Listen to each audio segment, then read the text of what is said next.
ကယ်ဆယ်ရေးဖွဲ့ကလူငယ်တယောက်ကနေပြီးတော့တိုက်ပြက်ဒီကြားတဲ့ကအမေရွယ်တယောက်အတန်တစ်ခုကိုကြားတော့အမေ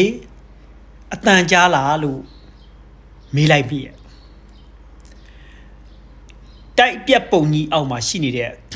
ကယ်ဆယ်ရေးအဖွဲ့ရဲ့လူငယ်လေးရဲ့အမေရွယ်ကလည်းပြန်ပြီးတော့ပြောတယ်ကြားတယ်ငါသားကြီးတဲ့ပြောဆိုအပေါက်ကျင်းငယ်တစ်ခုကနေပြီးတော့လက်ကလေးတစ်ချောင်းထွက်လာတယ်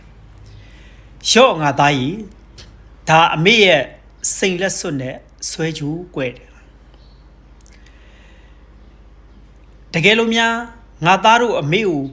မကယ်နိုင်ရင်တည်သွားခဲ့ရင်ပေါ့တဲ့ငါသားမိသားစုအတွက်ကယ်ဆယ်ရေးမိသားစုအတွက်လိုအပ်မယ်ဆိုရင်အကုန်လုံးရောင်းပြီးတော့သုံးလိုက်ပါတဲ့လာခဲ့တဲ့ငါသားတို့ကပြည့်စုံတဲ့မိသားစုတစ်ခုဖြစ်ခဲ့မယ်ဆိုလို့ရှိရင်အခုဒုက္ခရောက်နေတဲ့အားလုံးအတွက်ဒါလေးကိုရောင်းပြီးတော့လှူပေးပါတဲ့တကယ်လို့အမေအပြစ်မဲ့ကိုထွက်လို့အသက်ရှင်ခဲ့လေငါသားကိုပေးထားတဲ့ပစ္စည်းနဲ့သဘောထားကမပြောင်းပါဘူးကွယ်တဲ့ငါသားတို့အဖွဲ့လဲဂယုစိုက်ကြပါအမေတို့ကလူလောကကြီးမှာဝအောင်နေပြီးပါပြီငါသားတို့လိုနှလုံးလှသောလူငယ်တွေအများကြီးပဲတို့နိုင်ငံအတွက်လိုပါတယ်ကွယ်ကယ်ဆယ်ရေးလူငယ်လည်းပဲတိုက်အပြက်ပုံကြီးအောက်ကပြောလိုက်တဲ့